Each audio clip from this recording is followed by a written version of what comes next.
Bienvenue à cette vidéo, bienvenue sur ce podcast. Ce n'est pas habituel, vous n'avez pas l'habitude de me voir à cette position et surtout dans ce décor. C'est parce que nous avons, pendant notre parcours, été obligés de répondre à beaucoup de questions de beaucoup de personnes et à ce moment-ci, on se retrouve acculé de questions parce qu'on se dit, certaines personnes se disent que nous avons une certaine compétence et que nous devons la transmettre. Nous avons donc décidé de faire cet enregistrement afin que tout le monde puisse avoir accès à la bonne information. Et je ne serai pas seul pendant ce programme, je serai accompagné de deux personnes avec qui nous faisons chemin et qui, chacun dans son domaine, a pu réaliser des chiffres assez exceptionnels, que ce soit dans le marketing digital, dans le marketing relationnel ou encore avec l'entreprise avec laquelle nous faisons tous partenariat, l'entreprise pour laquelle nous sommes tous des ambassadeurs. Nous allons donc, tout au long de cette première partie, discuter sur les thèmes du marketing digital et ce ne sera pas une séance de questions-réponses. Nous allons discuter entre nous et vous serez des spectateurs. J'espère que vous allez nous donner vos avis tout au long de ce programme à chaque fois qu'il y aura une question. Et la première question, c'est celle de savoir, pour ce qui concerne le marketing digital, est-ce que ça marche? Docteur Patrick Ambé, bonsoir. Bonsoir coach Marcel, bonsoir à vous qui nous écoutez. C'est un plaisir de vous avoir. Surtout, comme le coach Marcel l'a dit, c'est inhabituel de nous avoir sous ce contexte, dans ce décor. Mais c'est un plaisir pour nous de partager pas seulement des connaissances, mais surtout nos expériences au cours des différentes parties de notre parcours. Alors, je me dirige tout droit vers la question qui m'a été posée. Avant de répondre à la question, on va prendre la deuxième personne qui nous accompagne tout au long de ce programme. Il s'appelle Galus Doumbé, c'est aussi un entrepreneur digital, un expert de des questions des réseaux sociaux, notamment TikTok. J'espère qu'aujourd'hui, vous aurez les secrets pour ce qui concerne le marketing digital. Bonsoir Galus, c'est bienvenu. Bonsoir. En ce qui concerne les secrets, peut-être pas. Je crois qu'il y a assez d'événements qu'on organise par rapport aux secrets. Oui. Mais aujourd'hui, on va juste parler de nos expériences, de notre parcours, de comment est-ce que ça se passe et comme tu l'as dit, est-ce que ça marche réellement? Ouais. Alors, pour répondre à la première question, marketing digital, est-ce que ça marche? Moi, je voudrais que toi, Galus, tu puisses, de par ton expérience, nous dire, est-ce que véritablement on peut conseiller le marketing digital à quelqu'un? Est-ce qu'on peut conseiller? Oui. J'irai plus loin. On est obligé aujourd'hui. On est vraiment obligé de se lancer dans le marketing digital. Pourquoi? Parce qu'on se rend compte que en dehors des grandes entreprises qui ont déjà une certaine notoriété, toutes les personnes qui restent hors du digital, dans le même secteur d'activité, se retrouvent en arrière par rapport à ceux qui se lancent. On va trouver par exemple une auto-école, ça paraît banal, mais on dit une auto-école qui est sur le digital, qui a 50 000 abonnés, 100 000 abonnés et qui se retrouve à faire 2 fois, 3 fois, 4 fois le chiffre d'affaires en un an comparé aux 5 dernières années. Donc si juste grâce au digital, on arrive à faire ce genre de résultats, moi je me demande, est-ce qu'on a encore besoin de conseiller quelqu'un d'aller sur le digital? Je ne pense pas. Moi, je pense qu'il y a des personnes qui ne savent pas vraiment quelle est la portée du marketing digital aujourd'hui, surtout que de plus en plus, lorsque je regarde certains commentaires, des gens qui disent que mais vous êtes des personnes qui bavardent sur Internet, est-ce que dans la réalité, vous avez vraiment l'argent? On se dit, mais est-ce que ce que vous dites là même vous appliquez réellement dans votre vie? Parce que tu vas voir la plupart des personnes qui sont sur Internet en train de tenir ce type de langage, ce sont des gens qui se disent, mais attends, s'ils avaient vraiment l'argent, est-ce qu'ils seraient sur Internet en train de parler? Et puis, avant qu'on entre dans tous ces détails, quand on dit Internet, est-ce que véritablement ça marche? On pourrait aussi questionner Dr Patrick qui, ça fait pas très longtemps que tu as commencé à vraiment te concentrer sur les réseaux sociaux. Est-ce que tu pourrais continuer pour répondre à cette question? Est-ce que ça marche? Est-ce que toi, tu veux continuer ou alors, avec ce que tu as déjà appris, ça ne vaut pas la peine? Cette question, elle est à la limite drôle, coach Marcel. Pourquoi? Parce que à la base, je vous mets un peu dans mon contexte, mon quotidien. Pour un médecin aujourd'hui, en gros, le médecin doit essayer pour que la population ne soit pas malade. Un médecin au cabinet de consultation reçoit combien de personnes par jour? S'il reçoit 100 personnes, ça sera un miracle. Oui. Mais vous imaginez que vous allez voir 100 personnes qui sont déjà malades. Comment vous faites pour qu'ils ne tombent pas malades? Du coup, un médecin qui consulte un peu trop tard parce qu'en réalité, la médecine préventive devait être là où on met l'accent. Comment est-ce que tu vas faire aujourd'hui, dans tes heures de consultation, de voir le maximum de personnes, mais surtout, hors de tes heures de consultation, de pouvoir passer le bon message à une large population au même moment? Un médecin n'a pas plus de 2 heures qui lui appartiennent par jour. Comment est-ce que tu vas parler au Cameroun en 2 heures? Alors, le marketing digital, beaucoup le voient sur un point de vue trop limité et trop limitant. Pour moi, je me dis qu'aujourd'hui, on ne doit plus voir le marketing et se limiter à la vente du tout petit produit que tu regardes. Regardons à grande échelle. Est-ce que le ministère peut communiquer à 1000 personnes en 1 seconde sans passer par le digital? Non. Donc, aujourd'hui, ce n'est plus une question de si on doit passer par le digital, mais comment est-ce qu'on doit passer par le digital pour maximiser? Et moi, je me dis que pour ce qui concerne ton domaine, toi, tu fais de la médecine. Et quand je vois depuis quand est-ce que la télémédecine existe en Europe, je me demande, mais les Africains, qu'est-ce qui ne va pas? C'est quoi le problème avec nous? Mais lorsqu'on parle de marketing digital avec la médecine et que les Africains savent que pour pouvoir se soigner, il faut qu'ils soient en contact avec le professionnel de la santé. Ils se voient mal que sur WhatsApp, on puisse le conseiller jusqu'à ce qu'il puisse trouver la guérison. Est-ce que véritablement tu penses que ça va donner Coach, en Afrique? combien d'Africains consultent un médecin? Ah, mais ça, je ne peux pas savoir. Pourquoi je pose la question? Parce que beaucoup de Camerounais voient le médecin quand ils ont en fait consulté la personne en qui ils ont confiance, qui est le docteur du quartier. Encore plus loin, après le docteur du quartier, ils voient d'abord le pharmacien. Qu'est-ce que j'essaye de dire? C'est qu'il ne consulte pas le médecin pour son expertise, il le consulte au dernier recours.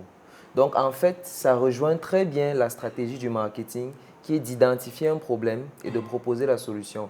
Et parce qu'ils se disent qu'à la fin, le médecin va prescrire un comprimé, une perfusion, et que le docteur du quartier peut le lui donner à un coût très réduit, il va d'abord y aller. Ceci peut être court-circuité parce que dans certains cas, effectivement, en médecine, tu n'as pas besoin de voir le médecin. Oui. Et c'est très important, cette question, parce que le fait d'être en proximité directe avec le malade peut limiter tout ça. Donc, ce n'est pas une question de si le malade trouve la nécessité de voir. Aujourd'hui, je pense que le digital coupe ce circuit parce que si de ta chambre, tu peux directement avoir le médecin qui te reçoit, parfois même par des questions automatisées, et tomber directement sur le produit, est-ce qu'on voit la pertinence de ce qu'on serait en train de faire? Donc, le digital a vraiment une très large portée. Je ne vais pas citer le nombre de personnes qui ont été mal prescrites. Je ne vais pas citer le nombre de personnes qui se sont retrouvées avec des cas complexes en soignant des maux de tête. Donc, juste pour dire que le digital va beaucoup plus loin que ce qu'on ne peut imaginer. En effet. Et en effet, la médecine, aujourd'hui, comme tu l'as dit, va forcément passer par la télémédecine, va forcément s'appuyer sur la télémédecine. Combien de malades sont au quartier et n'ont pas le transport pour venir à l'hôpital? Combien de femmes vont payer 2000 francs pour aller à l'hôpital acheter un comprimé de 1000 francs? Alors, quelle est la pertinence de la télémédecine? En fait, la télémédecine, c'est l'avenir de la médecine. Un jour, j'étais à l'hôpital, j'avais de la fièvre. Je suis allé dans un hôpital ici à Yaoundé rencontrer un médecin professionnel de la santé. Et pendant qu'elle me pose les questions, je suis en train de lui répondre. Elle prend un gros cahier dans lequel elle avait fait beaucoup de notes. Elle feuillette, elle regarde et elle écrit. Continue avec sa question. Après, elle prend le cahier, elle feuillette, elle écrit. En fait, elle cherchait la solution à mon problème dans son cahier. C'est-à-dire qu'elle a un gros cahier là à côté. Elle est en train de noter ce qu'elle lit dans le cahier. Quand elle finit de poser des questions, elle ouvre, elle feuillette, elle voit la réponse. Mais je me suis posé la question. Je me suis posé la question. Et justement, je suis allé sur Internet. J'ai décrit ce que moi j'ai comme problème. Mais la réponse que l'intelligence artificielle me donnait, je regarde cette dame, je dis, mais attends. Est-ce que tu imagines le nombre de personnes qui ont des problèmes juste parce qu'ils ont rencontré cette dame? L'aggravation du mal. Alors je me demande, mais si vraiment on entre dans ce cadre-là et qu'on commence véritablement la télémédecine, quel est le danger par rapport aux médecins qui ne s'orientent pas bien, qui ne s'adaptent pas à l'évolution actuelle du monde? Le danger est à plusieurs niveaux, coach. On va aller depuis la formation médicale. Oui. On fait 3 ans de formation sur ce qu'on appelle les sciences de base. Ça veut dire apprendre tous les os du corps, tous les muscles du corps. Est-ce que tu sais qu'en 8 secondes, ChatGPT peut te donner tous les muscles du corps, tous les os du corps avec une image à l'appui? Et que si tu vas plus loin, il peut te donner un lien où tu vas voir toutes ces choses en vidéo. Et en 3 minutes, tu peux connaître toutes ces choses. Certes, tu ne vas pas les maîtriser, mais au moins, est-ce tu as que tu as besoin de les l'information. maîtriser? Pourquoi je pose cette question?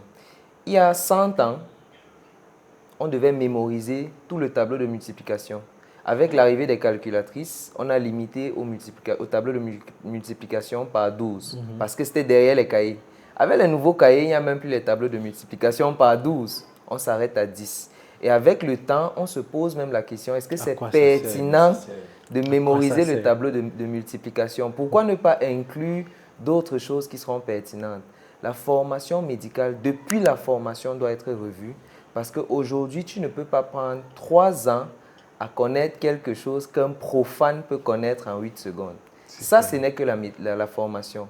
Maintenant, en termes de pratique courante, est-ce que vous savez qu'il y a des applications où vous pouvez discuter avec quelqu'un, l'application vous écoute tous les deux, à la fin, ça te dit les questions que tu dois poser pour que le diagnostic soit plus clair. Tu reposes ces questions. Si la personne ne répond pas bien, ça te demande la permission de les lui poser comme il faut.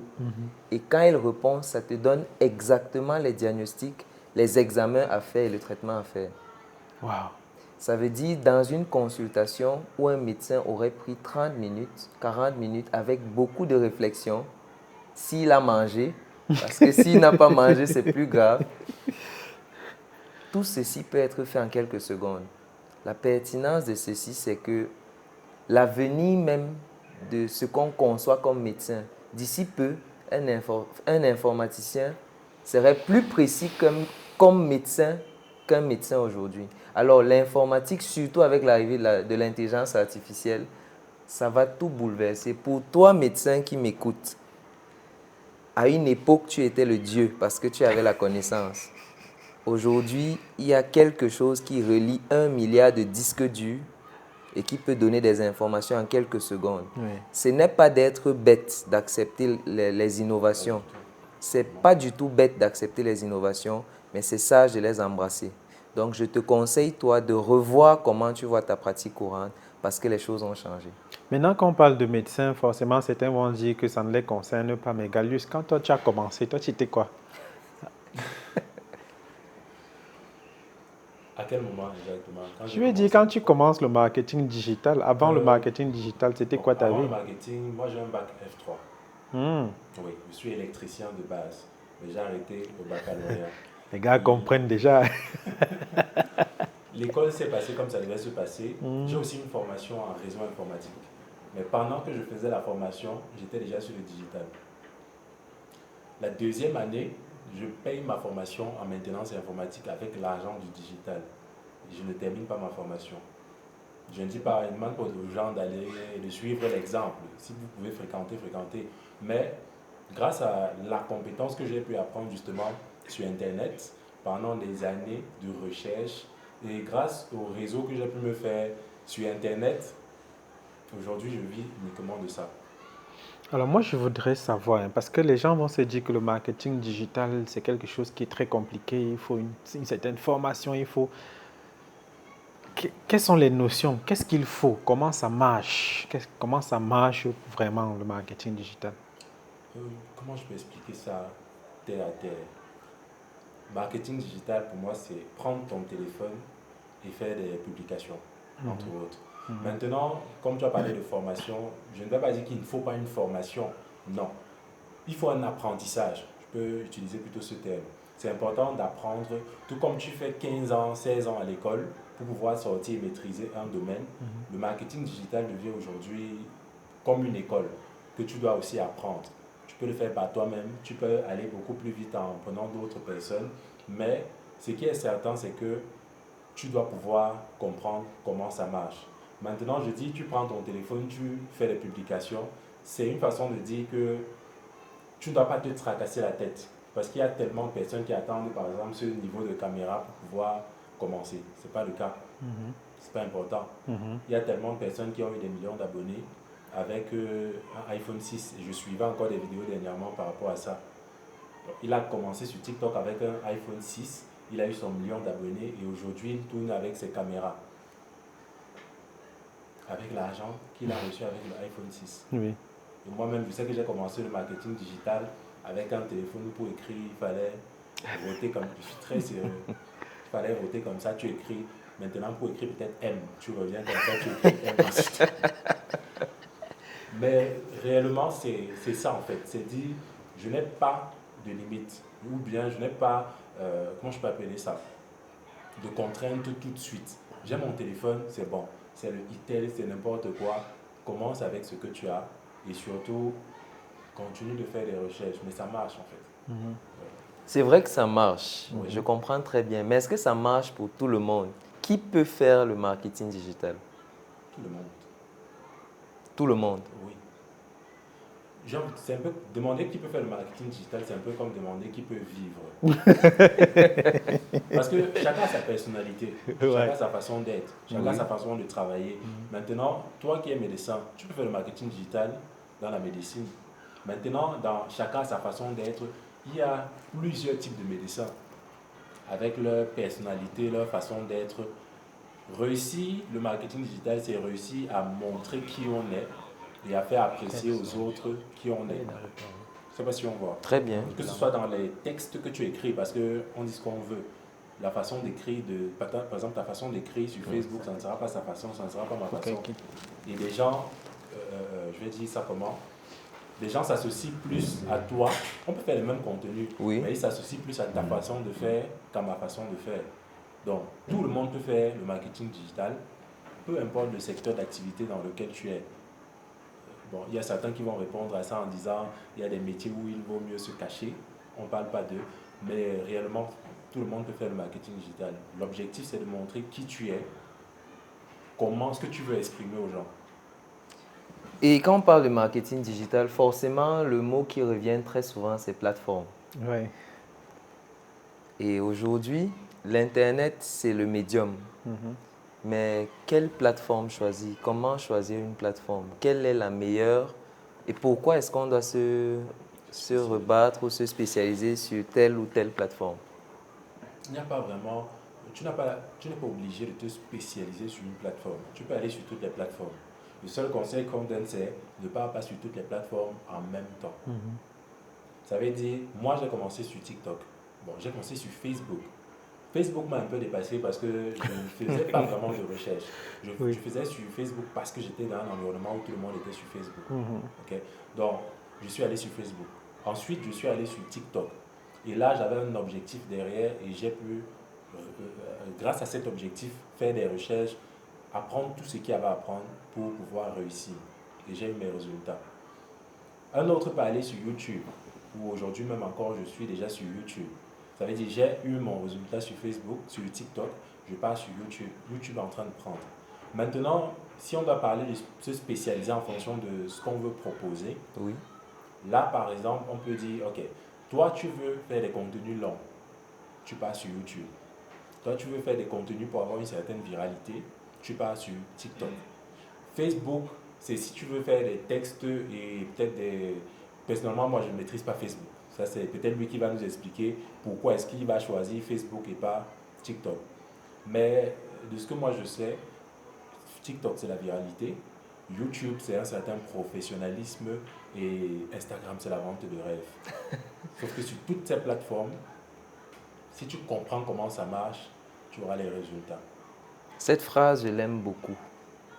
Si tu comprends comment ça marche, tu auras véritablement le succès sur cette plateforme. Alors, coach Marcel, raconte-nous ton histoire. Pour ce qui concerne les différents... Je vais commencer déjà par dire le marketing digital, selon ce que je comprends. Dans marketing digital, il y a marketing. Dans le mot marketing, il y a market. Market, c'est le marché. Dans un marché, on vend un produit, on vend un service. Digital, ça veut dire en ligne. Donc, je vends un produit ou un service en ligne. C'est ça, marketing digital. Ça veut dire que si quelqu'un vend quelque chose et qu'il sait qu'aujourd'hui, au 21e siècle, la seule possibilité d'avoir une plus grande audience, c'est d'aller sur Internet, forcément, il est obligé de faire du marketing digital. Et maintenant, celui qui pense qu'il ne vend rien, c'est quelqu'un qui n'a pas encore compris que même son cerveau, c'est une marchandise pour certaines personnes. Donc, quand on dit vendre, là, ce n'est pas seulement d'aller prendre une marchandise, un produit ou un service. C'est aussi que quand tu es employé quelque part, tu es un vendeur. Tu vends ta connaissance et ta compétence contre de l'argent. Et si tu vends ta connaissance et ta compétence contre de l'argent, ça veut dire que tu peux aller aussi en ligne. Tu prouves que tu as de la compétence et que les gens te contactent pour acheter cette compétence. Donc, tout le monde vend quelque chose et tout le monde aujourd'hui est obligé d'aller sur Internet. Maintenant, comment est-ce qu'on va sur Internet? C'est simplement de choisir véritablement la plateforme et choisir le produit que tu veux aller vendre. Moi, j'ai commencé sur Facebook parce que comme Gallus, c'était sur Facebook que les gens étaient. Donc, moi, je savais aussi que la seule plateforme à ce moment-là, c'était Facebook. Donc, quand je commence sur Facebook, après j'entends qu'il y a Instagram, je vais aussi sur Instagram, je commence à poster 0 like, poster 0 like, pendant 3 ou 4 mois, 0 like. J'ai l'impression que personne ne me voit même sur Instagram. Je commence à étudier Instagram, je me rends compte que pour aller là-bas, il faut que tu aies un certain standing de vie. Il faut que... Et même le style de téléphone compte, parce que il y a un moment, j'ai eu une vidéo qui a fait environ 24 000 vues sur Instagram. C'est parce que ça a été filmé avec des caméras dans un studio. Donc, tu vois, tu te dis, mais attends, ça veut dire que si j'ai un téléphone, je ne veux pas citer de nom. Tu te filmes avec Instagram, ne va même pas voir que tu es là-bas. Mais sauf que c'est un réseau social que jusqu'à maintenant, vraiment, je n'ai pas encore vraiment compris son algorithme. Je n'ai pas encore vraiment compris ça, comment ça marche. Par contre, je suis allé sur TikTok sans avoir de formation. J'ai posté. Juste la constance m'a fait comprendre que lorsque tu crées du contenu et que tu es constant, un jour, ça peut être aujourd'hui, ça peut être dans 10 ans, il y aura une vidéo qui va faire mouche. Et ce jour-là, dès qu'on te connaît et que tu as de la compétence, tu commences à vendre. Maintenant, LinkedIn, c'est un réseau social beaucoup plus pour les personnes qui cherchent le travail, les employeurs et les employés. Ça les concerne là-bas. Nous, on est des entrepreneurs, je ne vois pas à quoi ça va vraiment me servir. Surtout que moi, ce que je fais, c'est la mise en relation. Donc, je connecte le vendeur avec le client. Je n'aurai vraiment pas besoin des employés. Aussitôt, sauf le jour où je vais lancer les grands projets. Mais en résumé, toutes les plateformes sont bonnes.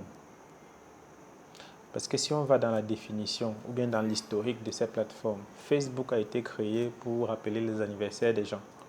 Donc, quand tu vas sur Facebook, c'est pour interagir avec ta communauté.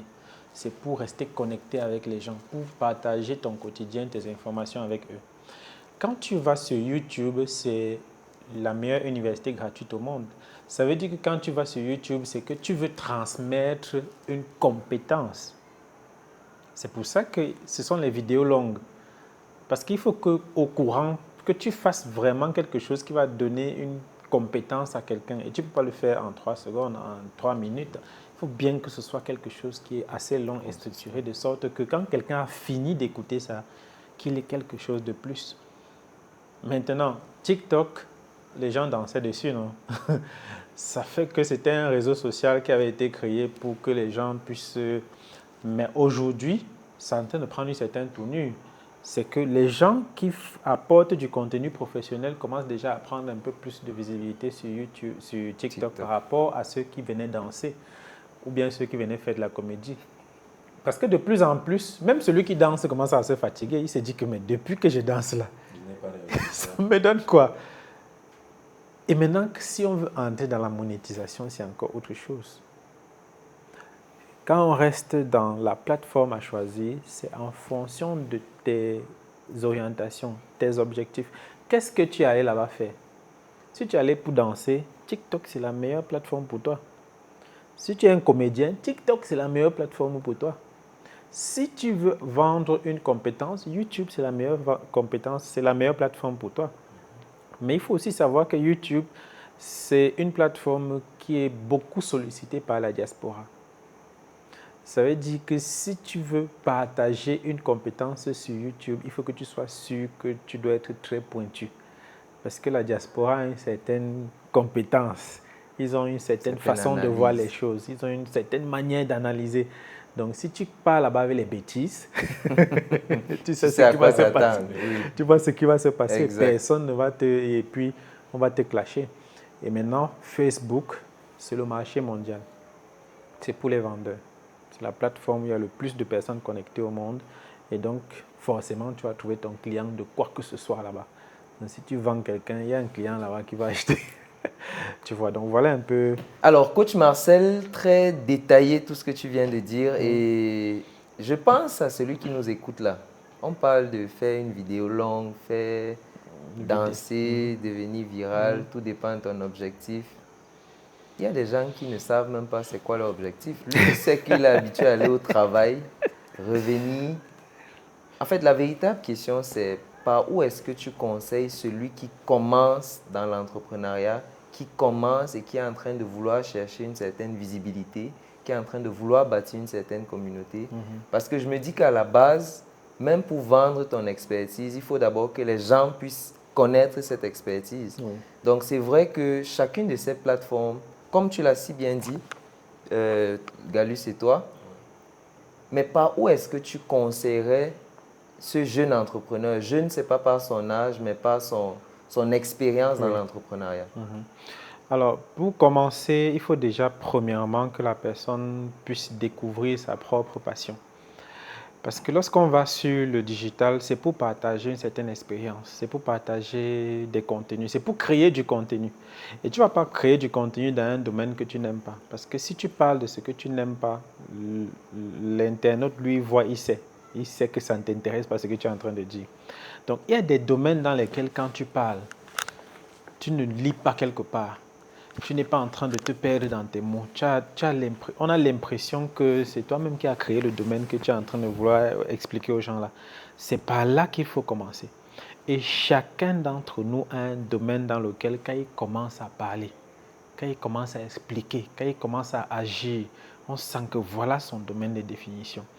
Les gens vont sur le digital et l'erreur qu'ils commettent, c'est qu'ils veulent imiter quelqu'un. Chacun veut faire comme l'autre. L'autre dit que tu es mon mentor, je vais commencer à faire exactement comme ça. On ne fait pas comme quelqu'un. Toi, tu es né avec une capacité, avec une compétence, avec une connaissance. Tu es né avec le même cerveau bien oxygéné comme lui. Comment est-ce que tu veux faire comme lui? Et ton identité, c'est quoi alors maintenant? Il faudrait bien que le jour où tu ne sois pas là, que quelqu'un dise qu'ici a vécu quelqu'un qui savait faire telle chose précisément. Donc, commence par ta passion. Et tu partages gratuitement, donner pour recevoir gratuitement tout ce que tu sais à toutes les personnes qui sont sur les réseaux sociaux. Et tu vas voir obligatoirement, ces personnes vont commencer à se dire, bon, est-ce que tu ne peux pas me donner un peu plus? Ce que tu as dit là, ça me touche particulièrement parce que j'ai tel problème. Comment est-ce que tu pourrais m'accompagner? À ce moment, tu vois que tu dois commencer à faire la facture. Le problème avec ceux qui commencent, c'est qu'ils veulent vendre avant de se faire connaître. C'est l'inverse. On se fait connaître avant de vendre. La preuve, les Jeux Olympiques de Paris 2024, qui étaient les invités d'honneur? Les influenceurs. Les influenceurs. C'est-à-dire que le président français de tout un État fait une lettre pour envoyer à quelqu'un qui crée du contenu sur les réseaux sociaux pour dire que viens participer à un événement international. Juste parce que cette personne a choisi une niche, s'est développée dans cette niche et le monde l'a connu. Et donc désormais, quand il faut vulgariser un événement, on les appelle. Il faut se faire connaître avant de chercher à vendre. C'est par là qu'on commence. Je me retourne tout de suite vers toi, Galus. Comment est-ce que tu reconnais ta niche? Comment est-ce que... Parce que ce mot revient très souvent. On entend très souvent cette question. C'est quoi la niche? Et c'est quoi ma niche? Où est-ce que je me situe? Moi qui était nul à l'école, je ne sais même pas dans quoi je suis bon. Je me suis battu dans la vie et aujourd'hui, je me rends compte que le digital a toute sa place et je veux me lancer. Mais où est-ce que je me situe moi et comment est-ce que je découvre ma niche? À ce niveau, le coach l'a dit, il faut faire ce que tu aimes, d'abord. Maintenant, tu peux aimer un truc et tu es nul à l'intérieur. Ça, c'est clair. Oui. Tu peux aimer un truc, mais ce n'est vraiment pas pour toi. Donc, tu fais ce que tu aimes, je complète en, tu fais ce dans quoi tu te sens à l'aise. Oui. Tu peux ne pas aimer un truc, mais tu te sens à l'aise là-bas. Il y a des personnes qui n'aiment peut-être pas l'oratoire, mais qui savent bien parler et tout, et qui peuvent ouvrir des écoles d'oratoire et réussir. En fait, le Cameroun même, le pays a montré que tu ne réussis pas forcément dans ce que tu aimes. Oui, c'est clair. À un moment, tu te dis, ok, j'aime ça, mais est-ce que ça passe? Est-ce que la danse passe aujourd'hui? Bon, là, c'est une question. Est-ce que ça passe? La danse? Oui. Bon, ça dépend. Ça dépend parce que ça dépend où est-ce que tu danses. Déjà. Ça dépend si tu aimes danser, si tu as appris à danser, il y a tellement de choses. Justement, tu peux ne pas aimer danser. Mais tu sais danser. Tu sais danser. Et quand tu danses, on t'applaudit et finalement, tu arrives à le faire. Quand je demandais si est-ce que ça passe, il y a des artistes, je ne sais pas si on les appelle artistes, mais des danseurs qui sont reconnus aujourd'hui. Alors qu'avant, on savait que c'était les danseurs d'Arafat. Ouais, en fait. Et aujourd'hui, un danseur a son identité propre. Arsène et Tabac et j'en passe. Okay. Donc là, il a trouvé sa niche. Si on écoute son histoire, peut-être qu'il n'aimait pas forcément, mais les gens appréciaient.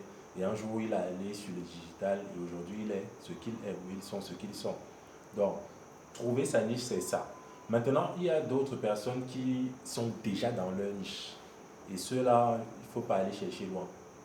Par exemple, toi, moi, je suis dans le créateur de contenu. Bon, moi, c'est un peu plus complexe. Mais quelqu'un fait, par exemple, je peux prendre quoi? Est dentiste. On va encore lui demander d'aller chercher sa niche.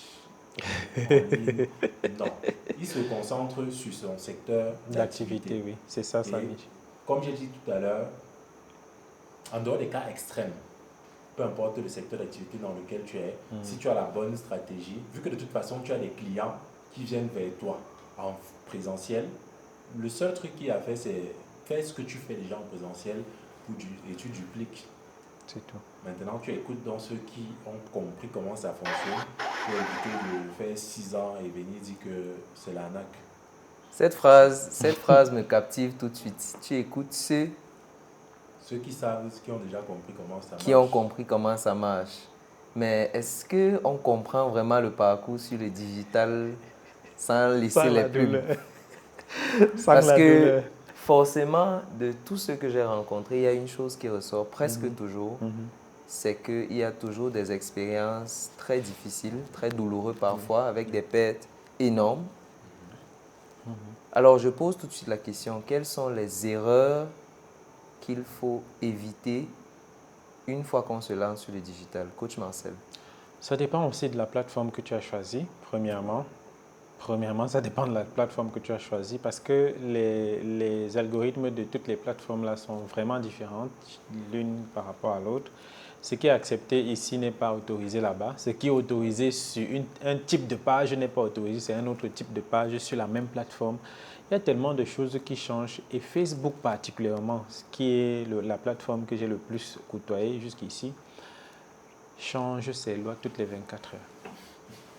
Chaque 24 heures, il y a quelque chose qui s'ajoute dans les conditions de publicité de Facebook. Tu te poses la question, mais s'il faut donc que je lise les conditions de publicité de Facebook chaque jour, comment je vais réussir à connaître les différentes erreurs que je dois éviter? C'est pour ça que moi, je pense que le meilleur apprentissage sur les réseaux sociaux, c'est dans la douleur. C'est-à-dire que tu ne peux pas dire à quelqu'un que, bon, aujourd'hui, je vais te faire une vidéo pour t'expliquer toutes les erreurs que tu dois éviter sur les réseaux sociaux. Tu ne vas pas faire ça. Parce que ce que tu considérais comme l'erreur, il y a des autres qui utilisent ça, ça marche chez eux, sur la même plateforme. Tu te demandes, mais est-ce que c'est une histoire de combine? Je prends un exemple. Moi, j'avais posté sur mon statut parce que je voyais que les femmes presque nues, c'était quelque chose qui apportait de la visibilité sur les statuts, les stories Facebook. Et donc, j'ai pris une photo d'une femme en string. J'ai posté. Ça n'a même pas fait 10 secondes. On m'a bloqué. Ça a affiché le rouge immédiatement. Je me dis, mais je vois ça tous les jours, partout, non? Comment est-ce que moi, la première fois que je poste, on me bloque comment? J'ai donc arrêté de poster, mais je ne comprends pas. C'est bien écrit, c'est interdit la nudité, tout ce qui va avec. Mais pourquoi on m'interdit à moi et aux autres, on n'interdit pas ça?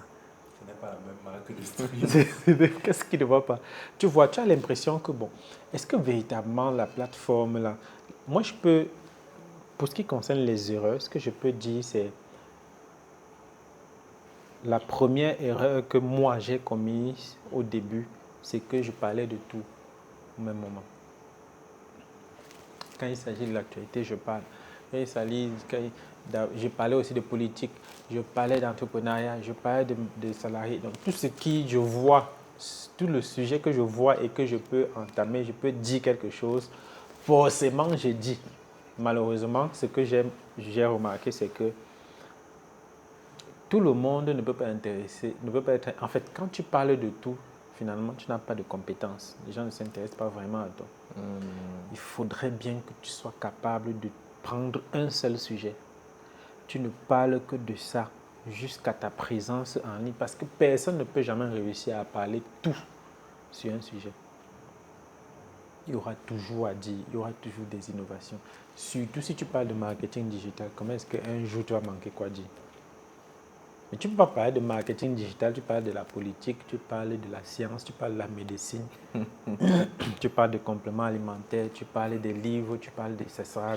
On va dire, mais celui-ci, c'est un marabout. Parce que c'est ça le maraboutisme. Chacun, tu es capable de dire tout sur tout le monde. Tu vois. Première erreur. La deuxième erreur qu'il faut éviter, c'est croire qu'il faut être complètement prêt avant de commencer.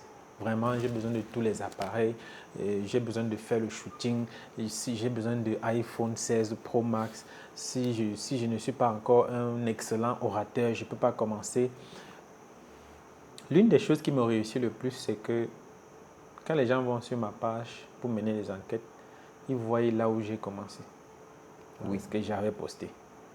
Ils voient comment j'ai commencé, ils voient chaque fois que j'ai évolué, le type de vidéo que je mettais au début et ils voient les vidéos que je mets maintenant. Ça fait que la personne s'identifie à toi, il comprend que c'est un processus par lequel lui aussi il peut passer.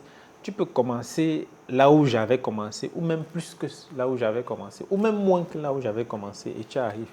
Donc ça c'est la deuxième erreur et les autres erreurs c'est comme j'ai dit. Chacun apprend dans la douleur. On ne va pas te dire ne fais pas ça. Fais d'abord. Fais d'abord. Quand ça échoue, c'est bon.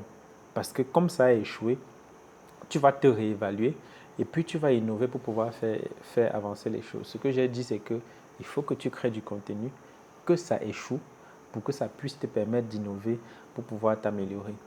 Parce que les 3 choses qu'il faut faire sur les réseaux sociaux pour ceux qui commencent, c'est créer, vérifier les statistiques et innover. Créer du contenu, vérifier les statistiques tout le temps. Pourquoi on vérifie les statistiques? Parce que ça te permet de savoir quel est le type de contenu qui plaît aux gens. Et le jour où tu as trouvé le contenu qui captive le plus les gens, tu te concentres dessus. Donc voilà. Mais coach, là, on parle depuis avec notre expérience. Okay, nous, on a déjà quand même une certaine communauté en ligne. On a roulé notre boss, comme on dit. Lui, il commence, mais il a commencé différemment de tous les autres que j'ai déjà connus. Oui. Il allait lire la politique. C'est de TikTok particulièrement, non? TikTok. Il a lu la politique de TikTok. Je crois que c'est Facebook, TikTok, aussi. Instagram et LinkedIn. Alors, explique-nous quelles sont les erreurs donc, que tu as pu... En fait, qu'est-ce que la plateforme ne permet pas exactement? Très bonne question et ce que je vais vous dire est inédit parce que je ne l'ai pas lu dans un livre. Mais je vais tout de suite vous dire que j'ai scindé tous les problèmes sur toutes les plateformes que j'ai étudiées, les 4 que j'ai mentionnées, Facebook, TikTok, Instagram et LinkedIn. Et j'ai regroupé sur toutes ces plateformes qui avaient une chose, en fait un schéma qui ressortait. J'ai regroupé les problèmes en 2P et 2C. Les 2P, c'est d'abord les problèmes liés à la plateforme. Le deuxième P, ce sont les problèmes liés à la personne, donc toi. Les deux C, le premier C, c'est les problèmes liés au contenu. Et le deuxième C, c'est les problèmes liés à la communauté. Je m'explique. Les problèmes, par exemple, liés à la plateforme. Si tu viens poster sur une plateforme qui, par exemple, privilégie les posts en journée et pas les posts la nuit, ou bien tu viens poster sur une plateforme, tu postes une vidéo alors que la plateforme va privilégier, par exemple, les photos, comme c'est le cas sur Facebook. Ou bien tu postes sur une plateforme qui n'aime pas trop les hashtags, comme c'est le cas sur Snapchat, mais qui va plutôt privilégier ce que ton contenu dit. Donc, l'étude de la plateforme, ça peut se regrouper vraiment à l'algorithme. Comment est-ce que l'algorithme fonctionne? Et les erreurs d'algorithme ne vont pas te faire sortir, ça ne va pas te bannir de la plateforme. Par contre, les erreurs de plateforme vont permettre que tu ne puisses pas grandir. Alors, pour étudier l'algorithme de la plateforme, c'est là où je vous rejoins entièrement. Le seul moyen, c'est de voir quelqu'un qui est déjà passé par là. Parce que sur tous les algorithmes, on va te dire, par exemple, pas de contenu sur la nudité. Mais jusqu'où va la nudité? Parce que, en fait, ton post, je pense que la personne avait un sous-vêtement. Oui. Mais les gens postent à la piscine. Pourquoi est-ce que ce n'est pas censuré? C'est pour vous dire que sur toutes les plateformes, l'algorithme a une certaine ambiguïté. Voilà, ça a une certaine ambiguïté où certaines personnes sont autorisées à faire certaines choses et d'autres pas. Et une chose qui m'a frappé, c'est que votre premier post va vous classer. Si vous avez commencé à poster du contenu intellectuel, on sera plus rigoureux avec vous parce que vous êtes en train d'attirer un certain type d'audience et très souvent, c'est eux qui prennent les décisions. Ça veut dire qu'il y a probablement un ministre qui vous voit, il y a probablement un gouverneur qui vous voit. Et une fois que j'ai vu ça, sur une seule plateforme, c'était sur Facebook, quand on a refait les mises à jour, on a enlevé. Alors j'ai compris quelque chose, mais ceux qui lisent aujourd'hui ne le voient plus. Donc les problèmes liés à la plateforme. Deuxièmement, les problèmes liés à la personne. Coach Marcel l'a si bien dit. Toi, tu ne peux pas avoir été menuisier toute ta vie. Menuisier. Et tu viens conseiller les gens sur comment est-ce qu'on boit l'eau. Tu ne peux pas être médecin toute ta vie. Tu viens conseiller les gens sur comment on repart les chaises. C'est vrai que tu peux le connaître, mais est-ce qu'au fond de toi, ça s'aligne vraiment avec ce que tu as fait toute ta vie? Non. Ça veut dire qu'il y a une certaine discordance entre la personne qui parle et ce qu'il est en train de dire. En fait. Donc, les problèmes liés à la personne, c'est vraiment retrouver ton identité, ta passion, qui peut ne pas être ta niche, qui rejoint le premier C, le contenu que tu proposes. Alors, une fois que tu as trouvé ce qui s'aligne avec toi, il faut donc faire du bon contenu dans ce domaine. Et les problèmes de contenu se regroupent par exemple la qualité de la vidéo, la longueur de la vidéo, la qualité du son, si le son est en accord avec la vidéo et les mots qui sortent. Là, ça rejoint le quatrième C, les règles de la communauté. Dans toutes ces plateformes, il y a des règles différentes pour leur communauté. Donc, au sorti de tout ça, moi, je rejoins ces plateformes et je tiens à vous dire quelque chose. Vous avez parlé de très grandes communautés, mais mon profil avait 400 personnes qui étaient abonnées pendant plus de 15 ans. Mon profil Facebook. Et en 2 ans, je suis passé à 9000. Je parle du profil parce que c'est impossible de booster. Donc, j'ai vraiment vécu ce qu'on appelle la progression organique, en comprenant que les photos sur Facebook, par exemple, avaient 10 fois plus de portée que les vidéos. Ça veut dire que la meilleure vidéo que tu vas poster n'aura pas la moitié de la meilleure photo que tu vas poster. Par exemple, je me suis rendu compte que le Reel, l'objectif du Reel n'est pas pour ton audience. L'objectif du Reel, c'est pour stimuler une autre audience. Et le Reel est étudié sur les personnes hors de ton audience, avant ton audience. Donc, en fait, quand on envoie ton audience, c'est que ça a échoué. Qu'est-ce que j'ai compris de là? Que toutes ces plateformes visent à toucher de nouvelles personnes. Et ce que je veux conclure, c'est que TikTok, c'est la seule plateforme qui va prôner à ce que tu touches toujours des nouvelles audiences par rapport à ce que tu as déjà. Qui justifie pourquoi quelqu'un peut avoir 200 abonnés et très facilement avoir une vidéo qui a 2000 personnes qui ont vu. Sur Facebook, ce n'est pas possible. Tu ne peux pas exploser parce que si tu as un certain nombre d'abonnés, ils vont limiter ta vidéo à une certaine portée qui n'est pas le cas là-bas. Donc, de mon expérience, moi, je vais simplement vous dire que ce que je dis aujourd'hui n'est pas dans un livre. Ça vient de la douleur extrême. Pour la petite histoire, sur TikTok. Sur TikTok aussi, j'ai fait, je crois, 2 ans. J'avais 15 abonnés. 15. Et 2 des 15, là, c'est mon meilleur ami. Il avait 2 comptes. Donc, il m'a prêté main forte pour me suivre 2 fois. C'était mes amis les plus proches et quand je postais, j'avais 2-3 likes. Mais plus tard, j'ai compris pourquoi rien n'avançait. Parce que j'avais posté une vidéo, j'avais posté un commentaire sur le post de quelqu'un sans qu'on ne me dise, on m'avait bloqué. Et quand on parle d'erreur aujourd'hui, c'est tout récemment qu'on a inclus dans les erreurs ce qu'on appelle le shadow ban. Ça existait, mais les gens n'en entendaient pas parler.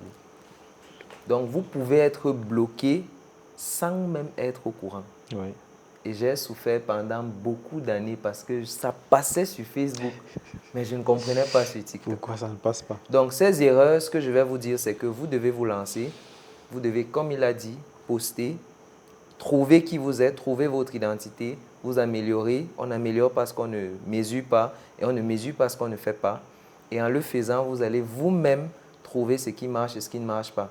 Mais la seule chose que je veux vous dire, c'est qu'il y a des personnes qui ont déjà fait ce parcours. Rapprochez-vous d'eux. Rapprochez-vous d'eux pour ne pas tomber dans des erreurs qui peuvent vous coûter toute votre progression. Vous pouvez tout perdre avant même de commencer. C'est pour ça que moi, par exemple, j'ai toujours eu confiance aux 3 étapes de l'apprentissage d'Idriss Aberkane, d'apprendre de toi-même, d'apprendre d'un mentor et d'apprendre à un étudiant. Et moi, à mon niveau, quelqu'un m'aurait posé la question de savoir pourquoi, avec tout ce que tu as sur les réseaux sociaux, tu te formes encore. Et ça me ramène à la question, Gallus, de la formation. Est-ce qu'on peut être professionnel du marketing digital sans formation? Oui, peut-être la magie. Je ne sais pas. Maintenant, formation, dans quel sens? Est-ce que la formation, c'est aller s'asseoir 10 ans, 15 ans dans une salle de classe et dire que tu sors avec un diplôme? Vas-y. Est-ce que c'est ça la formation? Je ne suis pas sûr, bien que c'est un processus, c'est une façon, oui. Maintenant, ça peut aussi être que tu te bats en ligne. Comme on a dit, une autre formation, c'est apprendre dans la douleur. Tu fais, ça ne marche pas, on te bloque, tu crées un autre compte, tu recommences et ainsi de suite. Ça peut aussi être que tu vas directement vers quelqu'un qui a déjà appris. Lui, il pourra facilement te dire, ça on ne fait pas. Bon, en fait, on n'est pas toujours obligé d'apprendre avec toutes les douleurs. Ça veut dire, dans le marketing, comme on l'a dit, Facebook par exemple, ils remettent à jour leur politique Oui, tout le temps. tous les 24 heures. Donc même le formateur ne peut pas être à jour à 100%. C'est clair. Tous les jours. Donc, ça veut dire que toi qui pars sur le formateur, lui, il te montre les erreurs qu'il a compris, plutôt ce que tu ne dois pas faire. Okay? Maintenant, toi qui pars, tu écoutes, tu peux quand même tomber sur un point qu'il ne savait pas. Et tu apprends, tu pars, lui dit même. Donc, quand je dis que tu ne dois pas apprendre forcément dans toutes les douleurs, c'est pour dire que on sait déjà qu'il ne faut pas peut-être mettre le numéro de téléphone en commentaire sur TikTok. Oui. Toi, tu pars. C'est toi qui sais ça. C'est toi qui sais ça parce que justement, je pense que... Est-ce que tu as déjà mis un commentaire? Est-ce que tu as vécu ça dans la douleur? Non, justement. Mais justement, la question du coach Marcel, parce que... Moi-même, j'ai eu à faire ça. Très récemment. Et c'est tout à l'heure, j'étais en train de feuilleter mes notes, que je me rends compte qu'en avril, j'avais écrit dans une de mes notes que c'est une erreur que je ne dois pas commettre. Parce que j'avais commis l'erreur et je m'étais rendu compte que ça avait baissé ma portée. Je suis allé écrire. Voici une erreur à éviter. Mais très récemment, je fais un post où les gens disent que coach, j'ai besoin de ton numéro. Je me retrouve en train de mettre mon numéro. Je mets mon numéro, ça baisse la portée. Donc, c'est pour ça que je dis que, pour ce qui concerne la formation, les gens qui doivent se former doivent se rassurer qu'ils se forment chez celui qui a atteint les objectifs qu'ils veulent atteindre. Parce qu'il ne suffit pas seulement de se former. Moi, je vois des gens qui font des flyers sur les réseaux sociaux, ils écrivent « Je suis professionnel du marketing digital, je vous propose une formation en marketing digital complète, je suis expert de ceci. » Mais quand tu regardes la qualité du flyer qu'on a posté, tu te poses la question, tu te dis « Mais les gens achètent ça ?» Chacun son marché. C'est que, bah, attends. Non, mais celui qui achète là, c'est quel résultat il veut avoir? Parce que si tu n'es pas captivé au moins par une affiche, c'est qu'il y a un problème. Pour ce point-ci, j'ai fini par comprendre ça. Parce que ce que toi, tu vois, par exemple, dans notre environnement, la qualité des visuels, il y a des gens pour qui ça, c'est Marvel. Ça, c'est les studios aux États-Unis. Pour qui, quand ils voient un flyers basique, ils se disent que oui. Avec des mises en forme bizarres, pour eux, c'est normal. Donc, quand ils contactent, c'est qu'ils savent que celui-ci peut donner les résultats. Oui. C'est nous qui avons vu que ça ne sert à rien, oui. Et qu'on voit que c'est l'arnaque, ou du moins que ce n'est pas forcément pertinent. Mais comme je dis, eux, ils savent, ils sont certains que non. Chacun a ses goûts. Non, mais finalement, quand on parle de formation, ça doit être très sérieux parce que très récemment, c'est ton livre que j'ai lu qui m'a permis d'obtenir les résultats que nous sommes en train de voir sur TikTok. J'étais à 11 700, c'était à quelques 2 semaines. Maintenant 13 000. Mais ce que j'ai remarqué, c'est qu'il a juste fallu que je respecte ce que Dr Patrick a dit dans l'ancienne formation, que je fasse exactement ce qu'on a demandé de ne pas faire, que je ne fasse pas ce qu'on ne demande pas de faire pour justement débloquer mes situations tranquillement. Parce que j'étais aussi dans le Châteauban sans le savoir. J'étais bloqué et personne ne m'avait jamais dit que je suis bloqué. Je crois que tu avais vérifié tu avais vu deux avertissements. Ça, je ne savais pas. Je ne le savais pas. Et les autres avertissements étaient liés au fait que j'envoyais mon numéro tout le temps parce que je veux vendre. Tu vois, voilà encore l'un des pièges de je veux absolument vendre. Tu vois, je voulais vendre, mais les gars trouvent ça comme... Et autre chose, c'est que je remarque que une autre erreur qu'il ne faut pas commettre, c'est que les gens qui viennent liker presque toutes tes vidéos. Voilà. Spam like. Mais moi, je suis tous les jours sur ma page. J'ai ça. Quelqu'un vient, il voit un contenu, il est intéressé. Tu vois, tac, tac, tac, tac, tac, tac, tac, tac, tac. Tout ça, c'est lui. Et j'ai remarqué que quand la personne regarde jusqu'à la fin et qu'il like tout ça, ce n'est pas un problème.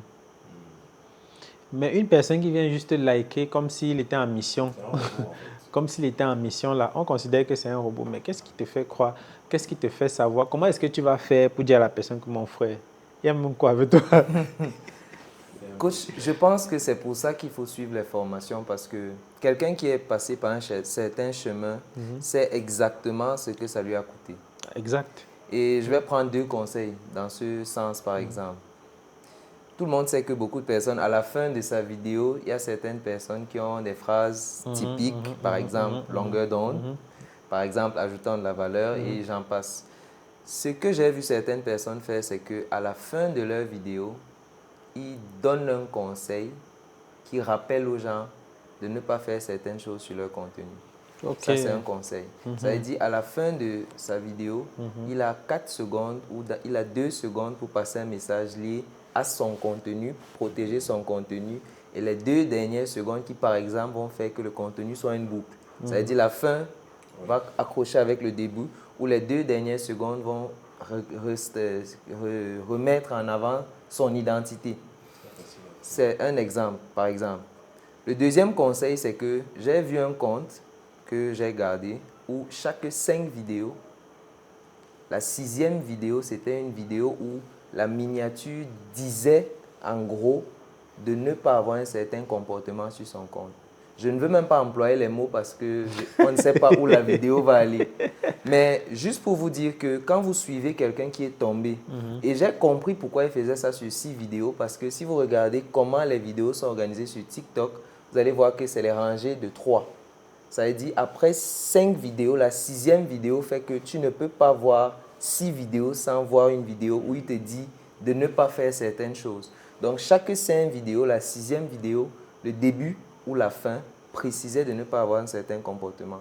Donc juste pour revenir à ce que tu disais, coach, pour moi, la formation ne doit pas être vue comme cette chose qu'on va te dire qui va limiter toutes les erreurs ou cette personne singulière qui va ressortir exactement ce qu'il faut faire. Oui. Au contraire, la formation doit être vue comme quelque chose de dynamique.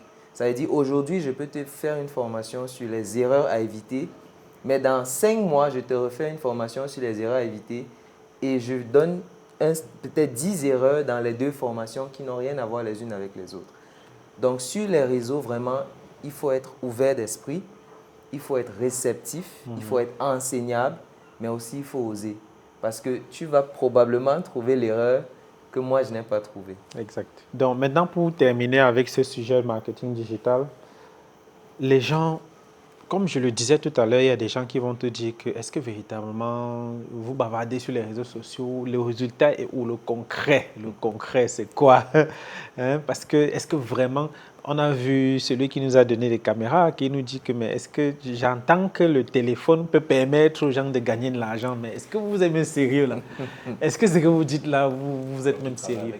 Moi la question, Galus, toi tu étais électricien. Premièrement, qu'est-ce qui t'a fait aller sur le digital et est-ce que ça marche? Vraiment, est-ce que ça a transformé ta vie? Oh oui, totalement. Maintenant, qu'est-ce qui me fait aller exactement sur le digital? Je vais dire l'environnement. Je n'ai peut-être pas un parcours qui va pousser chacun à laisser tout ce qu'il fait, mais c'est l'environnement. Ça veut dire, j'ai commencé, j'étais à l'école, et dans mon environnement que je côtoyais, il y avait des gens qui étaient sur le digital. Moi, je me suis lancé. Ok. J'ai eu des résultats, pas parce que j'étais dans un environnement avec des gens qui étaient sur le digital, attention, parce que je me suis assis et j'ai dit, eux, ils arrivent à faire, moi aussi, je peux faire. Oui. Donc, j'ai souffert avec des recherches. Donc, je me suis battu comme je pouvais pour pouvoir comprendre comment ça fonctionne. C'est ça, en fait. C'est tout simplement ça. Mais qu'est-ce que, bon, concrètement, tu as gagné, je veux dire, le plus gros montant que tu as gagné quand tu as fait le digital, peut-être on va dire par mois ou par semaine, quel est le montant qui t'a le plus choqué positivement? Choqué, pas vraiment. Il n'y a pas encore eu un montant qui m'a choqué. Parce que justement, une fois de plus, je parle de l'environnement où j'étais. Oui. Les chiffres que les autres faisaient étaient un peu trop élevés. Okay? Parce qu'eux, ils avaient déjà quand même eu Une certaine communauté, une notoriété, oui. Voilà. Mais chiffre, l'entreprise même, Insomnia Studios, qui faisait ou qui fait dans la vidéographie, comme les podcasts et tout, design graphique et la photographie, on faisait au moins 7 chiffres par mois. Ça, c'était quand on se concentrait réellement pour travailler. Parce que le digital a aussi cette chose-là. Tu laisses un mois, tu chutes. Ça baisse. Oui, il faut être là. Il faut être constant. Il faut être là. Maintenant, est-ce que toi, tu vas pouvoir tenir? Est-ce que tu vas pouvoir faire ce que les autres ont fait? Est-ce que parce que tu es dans l'environnement, ça veut dire que tu vas forcément avoir des résultats? Non. Donc maintenant, pour terminer avec cette partie, moi je voudrais savoir, parce que nous on a des gens qui nous passent le temps à nous dire sur les réseaux sociaux, est-ce que véritablement votre truc là mal, vous bavardez beaucoup sur les réseaux, il faut quitter Internet, aller travailler, aller faire quelque chose, vous perdez du temps. Certains, j'ai lu des commentaires qui m'ont dit que mais, vous n'avez rien à faire que de venir bavarder sur les réseaux sociaux. Est-ce que ça marche véritablement? Galus, est-ce que ça transforme des vies? Pour ce qui te concerne, expérience personnelle, est-ce que ça a transformé ta vie? Je crois que te dire oui ou un non, ça ne va pas suffire. Ça ne peut pas. Donc, l'idéal, c'est que je raconte un peu le parcours. Voilà. Moi, je suis arrivé à Yaoundé en 2021. Et quand j'arrive, je viens faire réseau informatique. Ce sont des formations annuelles où tu sors et tu es technicien en quelque sorte. Et avant ça, j'avais fait électricité. Durant le parcours scolaire, c'était, je dis ça comment? Déjà que je suis arrivé chez un oncle où, de base, on ne cuisine pas parce qu'il est seul. Oui, on ne cuisinait presque pas. J'étais avec mon cousin, 2 jeunes qui fréquentent et il faut se battre.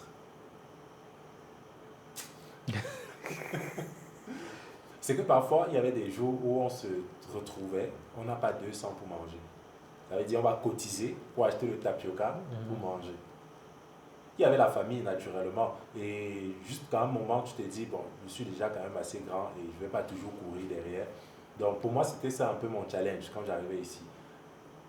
Tu passes des journées, tu ne manges pas. Le soir, tu manges un petit truc et tu es à l'aise. Il y a la cousine qui de temps en temps peut venir avec la nourriture. Quand elle est dans la ville, elle prépare. Sauf que dans tout ça, tu dois aller à l'école. Tu fréquentes à peut-être 300, 400 pratiquement, c'était à l'école. Et tu dois aussi vivre. Tu es un homme. Donc cette période-là, je crois que ce n'était pas vivre que je faisais, c'était littéralement survivre. Après ça, je me suis dit, ok, qu'est-ce que je peux faire pour changer? Parce que c'était déjà trop. J'intègre une communauté, des personnes avec qui je travaille, des rencontres juste extraordinaires. Et ces personnes-là sont sur le digital. Et je me dis, tu dois aussi y aller. Eux, ça marche et ça, chez moi, ça ne marche pas. Surtout que je me rends compte qu'à l'école, pendant que je suis en train de faire ma formation, je me dis, je vais faire une formation d'1 an pour faire un domaine où les gens font 5 ans, 6 ans pour sortir. Je me rends compte que je n'aurai pas forcément la compétence qu'il faut. La compétence et surtout, je n'aurai peut-être pas le réseau même pour attendre le bon travail que je recherche. Donc c'est là que je commence à faire le digital ou que je continue, parce que disons que je faisais ça avant, mais de façon très basique, oui. C'est là que je commence vraiment à travailler avec les gens qui le font. Je comprends les techniques de vente, je comprends comment on passe sur Facebook, c'est quoi le copywriting, c'est quoi ceci, c'est quoi. En fait, c'était des formations continues que je suivais. Et j'ai commencé à avoir mes premiers revenus aussi grâce au digital. Parce que des personnes, il y avait des publications que je pouvais faire par exemple, les personnes me contactaient. Et à l'époque, j'étais vidéaste, monteur vidéo. Je montais des vidéos avec un iPhone. Donc, tu viens par exemple, tu as un événement que tu veux faire, je vais avec l'iPhone, je filme 5000, je pars, je monte, je te remets. Il y a des gars qui jusqu'à aujourd'hui disent qu'il y a une photo là qu'on a pris, dès que tu es ici, je publie. Donc, au fur et à mesure que le temps passait, je voyais des résultats, je ne faisais que gagner ma vie grâce au digital. Je ne souffrais plus, je mangeais maintenant le tapioca parce que ça c'était un bon goût. Vous te rappelez la souffrance. Oui, effectivement. J'ai monté la boîte Insomnia Studios qui fait dans photographie, vidéographie et design graphique. Et c'était des potes qui aussi ont vu qu'il y a de l'argent sur Internet. Sur le digital. On s'est mis ensemble, on a commencé à travailler ensemble. Et surtout, la partie qui me plaisait, c'est que chacun se battait pour évoluer. Chacun a payé des formations. Les gars ont payé des formations ici dehors, on ne peut pas imaginer. Donc chacun se battait pour évoluer. Et aujourd'hui, quand je dis souvent devant les personnes que j'estime qu'on fait partie de l'élite en termes de création de contenu ou de design graphique, de photographie, c'est vraiment que je pèse mes mots. Parce que je sais que les gars avec qui j'ai travaillé, je sais que nous, on s'est battus pour avoir ça. Et aujourd'hui, chacun vit de ça. De son art. Ça veut dire, si on demande à un des gars, arrête de publier, il va te dire non. Tu veux que je fasse comment? Il sait peut-être qu'il a déjà créé une certaine communauté, un certain réseau, mais est-ce qu'on s'arrête parce qu'on a 10 clients, parce qu'on a 20 clients? Donc aujourd'hui, moi, je paye mon loyer avec ça. Je suis dans la famille pour une chambre, pour un studio, et je vais ouvrir un studio photo vidéo bientôt grâce au digital. Donc si quelqu'un me demande est-ce que ça marche, oui. Est-ce que je réponds? Ça se voit. Ça a fait transitionner de survivre à vivre. À vivre maintenant. Là, j'estime que je n'ai même pas encore atteint un millième de ce que je veux faire. Sauf qu'aujourd'hui, ce que moi j'ai compris, et qui est peut-être une erreur des personnes, peut-être une bonne chose pour nous, c'est que quand on te voit sur le digital, on sait qu'on peut déjà te demander les millions. Oui. Et disons, même si tu as le million là, est-ce que c'est pour donner? Il y a des projets tellement grands qu'on doit que tu te dis, mais attends. Faire, voilà.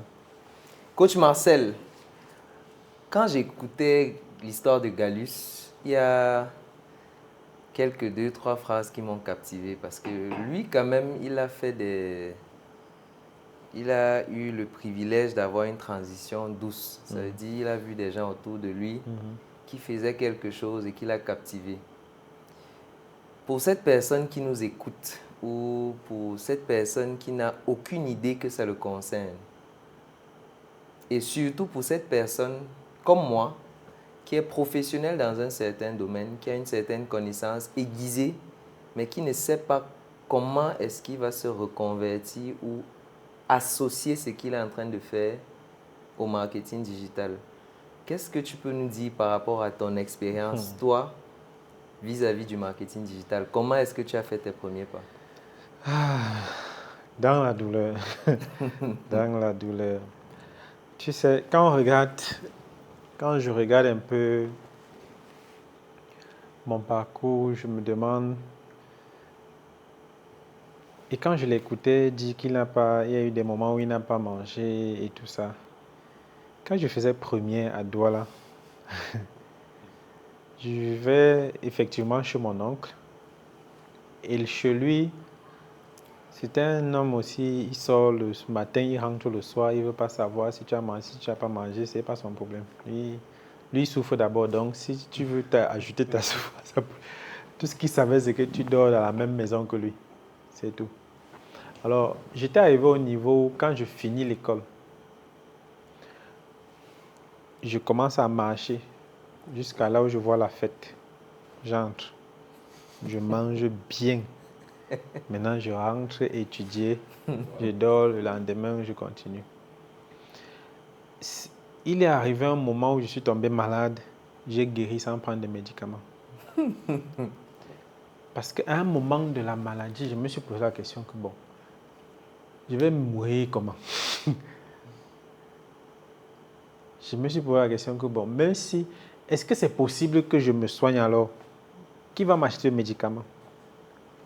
Soit je guéris, soit je meurs. Ça, c'était un choix que je devais faire moi-même. Je me suis rendu compte que j'ai guéri seul. C'est pour dire qu'à un moment donné, les gens croient peut-être que la maladie ou encore le manque de nourriture peut tuer quelqu'un. Non, c'est l'état d'esprit qui tue le plus. Je suis arrivé à un niveau où je me demandais, mais je fais même quoi sur la terre-ci? Donc, quand je commence sur le marketing digital, c'était au moment d'une autre transition. C'est-à-dire qu'à l'époque, là, c'était difficile, non? Mais je tombe à un niveau, je sors d'une entreprise où je suis patron, je perds tout, et je retrouve encore l'époque où je cherchais les maisons pour manger. Je sors d'un métier j'étais cadre d'entreprise, j'avais une voiture de service, j'avais tout à ma disposition. Mais je manque de quoi manger. Moi, pas seul. Hein. À ce moment-là, c'est que quand c'est toi seul, c'est pas grave. Et quand tu as une génération derrière toi, ça faisait mal. On m'a donc dit que, premièrement, on me présente l'opportunité de marketing. Je dis que je ne suis pas très intéressé. Ensuite, quand j'apprends dans la douleur, je suis maintenant très bien intéressé. Et donc, on me dit que tu peux vendre le produit que tu n'as pas. Je dis, mais comment est-ce que c'est possible qu'on vende quelque chose qu'on n'a pas? Je dis, oui, tu filmes. Et j'ai appris le marketing digital à peut-être 30 minutes. La personne qui m'enseigne ça veut lancer une vente en ligne. Il me dit que, bon, assieds-toi, je suis un peu occupé là, assieds-toi et te montre comment tu vas me faire telle chose. Je m'assois, il me dit, il voulait vendre un produit contre les douleurs articulaires. Il me dit, clique ici, je clique. Pendant que je suis en train de cliquer, il est en train de répondre. Quand il observe, il regarde un peu, il voit que oui. Il dit, bon, clique plutôt ici. Il regarde. En fait, il était occupé. Moi, j'étais là comme genre son employé. Donc, je voyais les étapes. Quand j'ai terminé, que j'ai lancé sa vente en ligne, j'ai compris tout de suite ce qui était en train de se passer. On a pris une photo d'un produit. On est allé sur le gestionnaire de publicité Facebook. On a fait une programmation qui signifie simplement que j'ai besoin de vendre un produit contre des douleurs articulaires et je veux que toi, Facebook, tu me trouves toutes les personnes qui ont les douleurs articulaires et tu me les envoies. Je les vends mon produit. C'était simple. Parce qu'il a eu juste besoin de me donner la photo. J'ai fait des paramétrages et les gens ont commencé à le contacter. Je me suis dit, mais moi, je fais quoi alors? Et puisque le processus s'est passé. C'est moi qui ai fait le processus. Quand il est sorti, moi aussi, j'ai pris l'ordinateur. J'ai commencé à essayer jusqu'au moment où on me demande la carte Visa. C'est là que je comprends que je suis bloqué. Je fais comment? Carte Visa. Je fais des recherches, c'est quoi la carte Visa? Tu te rends compte que quelqu'un finit son cursus en tant que directeur technique, il ne connaît pas c'est quoi la carte Visa. Il n'a aucune idée d'une carte Visa. C'est quoi la carte Visa? On m'explique, ça fonctionne comment, on m'explique. Et puis, tout de suite, je comprends qu'il me faut une carte Visa. Il faut mettre l'argent dedans, je n'ai pas l'argent. Je sais qu'il faut donc que je vende quelque chose en physique pour obtenir l'argent. Le jour où j'ai eu 5 000, j'ai mis l'argent dans la carte Visa. J'ai fait exactement ce que lui m'avait demandé de faire. J'ai vu ce que ça m'a donné comme premier résultat. J'ai simplement multiplié. C'est comme ça que je vais sur Internet. Je suis allé sur Internet en faisant du sponsoring. C'est en 2022 que je commence la portée organique. Toute l'année 2021 jusqu'à fin 2022, c'était le sponsoring parce que c'est ça que j'avais appris. Ça m'a fait avoir des clients. J'étais submergé. C'est pour ça que la vidéo qui est virale sur Internet où je dis que j'ai fait 300 millions de chiffres d'affaires en 2 ans et demi, c'était vrai. Vidéo. Je vendais au Tchad, au Congo, au Cameroun, je vendais sur Internet comme un malade. Jusqu'à ce qu'elle me rende compte que... Et je me pose une question, bon, le jour où je ne serai plus capable de vendre, qu'est-ce qui va se passer? Là où je comprends qu'il me faut une communauté de vendeurs aussi comme moi, de personnes que je vais former, qui vont vendre aussi en ligne et qui vont réaliser le chiffre d'affaires que j'ai réalisé. C'est comme ça que se fait la transition, dans la douleur. Et maintenant, quand je regarde un peu le parcours, électricien, oh my God. Attends, électricien, c'est ceux qui...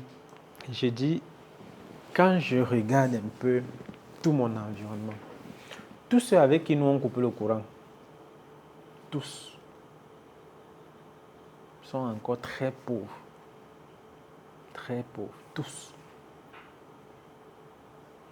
Tous ceux que j'ai connus qui étaient cadres, au moment où j'étais cadre, sont encore très pauvres.